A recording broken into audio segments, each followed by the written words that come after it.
Hey, this is Dave Pryor. Welcome to the leading Agile booth here at Agile 2019. We're doing interviews all week long with the speakers, the thought leaders, the people that are trying to bring change to the world. Mark Kilby's here. Mark, thanks for coming. Thanks, Dave. Appreciate being here again. What day is it? It's Wednesday. So yesterday you did facilitating distributed teams. That was yesterday. Okay. Yeah. So now you're done. Now I'm done. Now I'm just coasting. Okay. Kind of coasting. Also in the Agile Alliance booth. Okay. Talking about the community group support initiative because I'm one of the co-directors of Okay. that. Well, what is that before we get to our topic? So that is a member-sponsored initiative or volunteer initiative that helps other user groups or community groups. Okay. So if somebody's trying to start a group or a group Get 'em is up and struggling, running. Okay. yeah, we're there to help. That's awesome. So as part of that, they can come to us. They can join a Slack community of just other community group leaders. Okay. We can also pay for their Meetup account. Wow. So for a new group, that's usually That's one big great. hurdle. Yeah. And we have some other things coming down the road for them. Cool. And they might be experiencing some of my distributed facilitation in the future if they join that. If they're here, they can come and find you. And yeah, I just had one of those conversations before I got here. Okay. And if they're not here, how do they find you? So they can go to the Agile Alliance site, search for community group support. There is contact information. There's information about the initiative. There's also information on how to get into the Slack community. Okay. Yep, it's all there.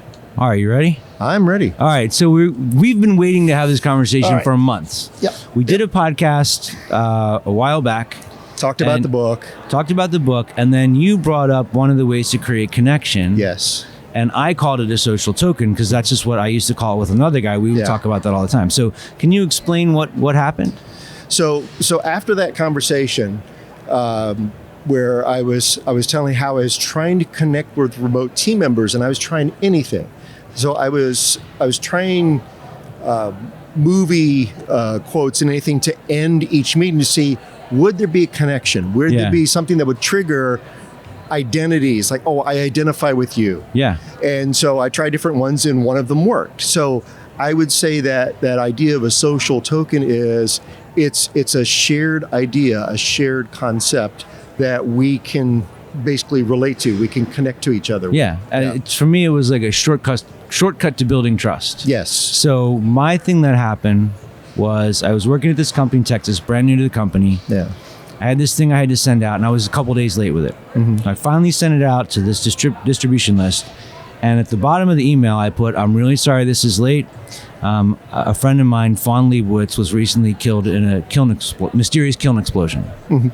Send it out, no response. One guy comes running over, he's like, "Dude, that was hysterical," because that's from Animal House. Yeah. And that one guy made that one connection, but we were like that from then on. It can be a really powerful thing. Yes, if you're old. And I can't remember. I can't remember who you had on the podcast a while back, but you were talking about the Wonder Twins. Yes. That was Howard, and that was another one. Yeah. It was you and Howard talking about Wonder Twins, and some people would go, "What?" Yeah. You and I make that connection. Yeah. Howard makes that connection. Old people. Yeah, old people. But people that grew up with television and movies as their primary source of entertainment. Yeah. So, and I was, I'm sitting here looking at my notes, and I was thinking it's definitely generational, because with my kids now, it's internet memes. Yeah. They'll talk about, hey, blah, blah, blah. And they'll just start laughing. I'm like, what are you guys talking about? Yeah. Oh, well, Dad, didn't you see that? I go, I it's don't a meme. live. You're like, what's a meme? I don't live on YouTube. I'm sorry. I don't, But anyway. So this can be an important way to build trust, even if you're with a distributed team. I want to tell you a story where the thing went wrong. Oh. I thought that kiln explosion thing was going to go over great, and I was doing all these talks for PMI. No. And I did it in I think it was Pennsylvania, and it just slayed. Like, everybody was cracking up. Yeah. I did it in Sweden, and it was crickets. And I'm like, have you guys not seen Animal House? They didn't even know what it was. Yeah. So it can also totally backfire, I think, sometimes. Yes. So I have another international example for you. Because in my distributed teams, we have international team members. And one of the things I was doing was inviting anybody to learn a little basic facilitation. Okay. And so I had this one developer from the Netherlands, and he said, I'll learn some facilitation. And so I was sitting kind of observing him while he was facilitating just a basic retrospective, and he was doing appreciation. So he goes, okay, so let's see who the feather in the backside goes to. Yeah, and that was the reaction. That sounds like a code of conduct violation to me. And there was dead silence in the retro, and he goes, you guys don't know what that means. We do, but it means something different to us. So the way he explained it was, it was I guess a common Danish phrase, and it refers to peacocks. So in peacocks, they have the plumage of feathers. Okay. But the way he said it, and then after he said that, the whole group just lost it. They just laughed, and we had a great retro after that. But there was just that kind of, do we call HR? Do we just figure out what he's? So what kind of impact? I mean, when would you choose to use one of these things? So, well, like I said last time, with my remote teams, you want everyone on video, but you can't always get that. Yeah. So if there's a way for you to find a connection, so social tokens were one of those things. I didn't know the name of that. I don't even know if that's a thing. That's just what me and this other guy, Basta Bar, from the Netherlands, have always called them. Okay. Yeah.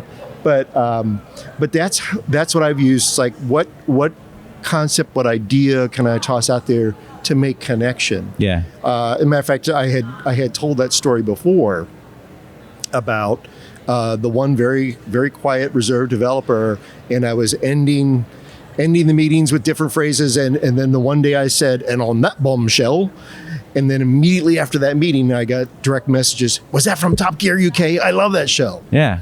Fast forward to about a week ago, and he and I were talking in one of the more public channels, and I made some comment about Top Gear USA, nowhere near as good as UK, and then a bunch of people started coming. Oh yeah, blah blah, and so now it creates a conversation. We realized it expanded the conversation. Okay, yeah. So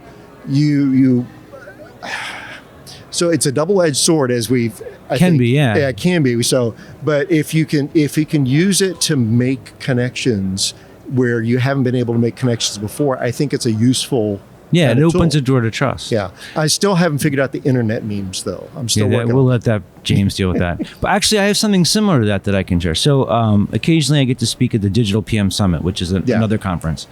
And they do a thing the night before the presentations start. They pick a theme. Yeah. And all the speakers have to modify their slides and include the thing in their slide somehow. So the last time I was there, it was Britney Spears. Yeah. So in one year, it was goats. So like all of a sudden these people are in an audience, and like every speaker's got like pictures of Britney Spears going crazy this way or that way, doing some other weird thing. And it's like in everyone's presentation, but nobody knows why.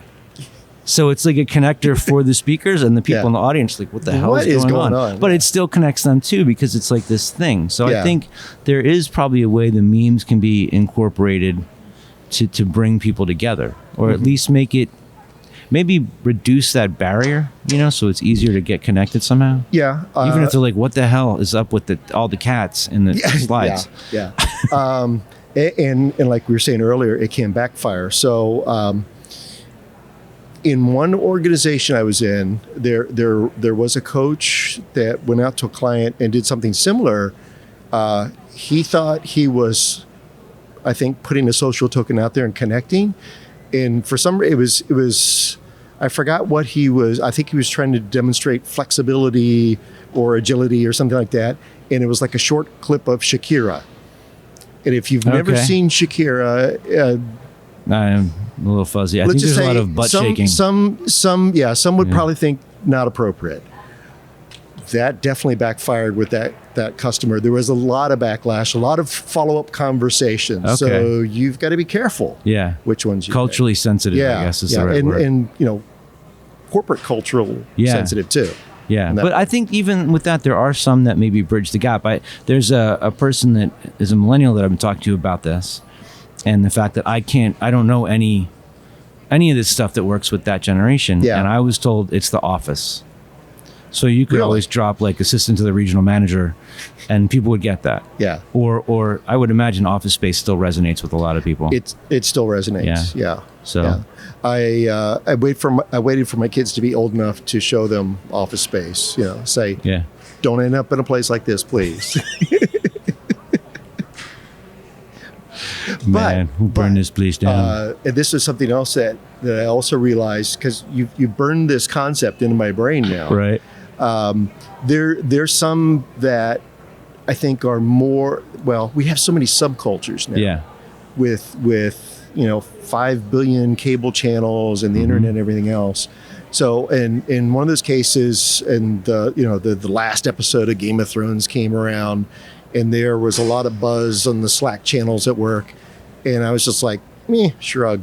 Yeah. And they go, "What do you mean?" I was like, "I've never watched it." They go, Not even one "What?" episode? It's like, I don't. Wow. It just never got my interest. And that was the reaction. It's like, "You've never watched it?" It's like, heretic. Well, yeah, that can be. But the funny thing was, there were a few others that say, "I've never watched it either." Well, that's good. But it can also be the thing that helps you connect. So a parallel to this, when I first started doing project management work, I sat on a floor with a bunch of developers, and I didn't know them. I didn't know anything about programming. I just sat with them for lunch every day and listened to them talk. Yeah. And I started to read like Slashdot and all the other stuff. Yep. And those were the tokens that got me in. Yeah. So listening to other people's tokens can be very valuable too. Yeah.